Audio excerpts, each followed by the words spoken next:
Hello, Harris here. In today's video, I'm gonna show you how to fix any issues and problems with your Yahoo app or Yahoo Mail app on your phone.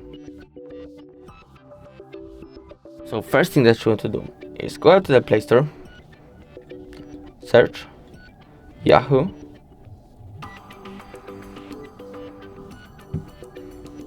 click here, and check if you have the newest version of the app.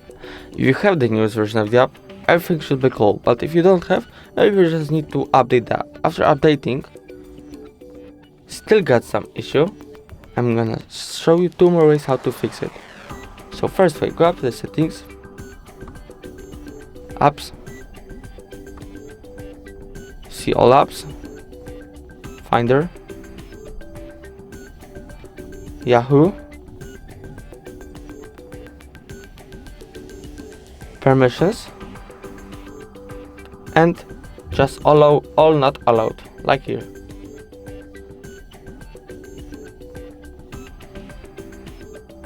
All of them. After this, go back here, mobile data and Wi-Fi, unrestricted data usage. After this, everything should be alright with the app. But if it's not, I'm gonna show you last way how to fix it.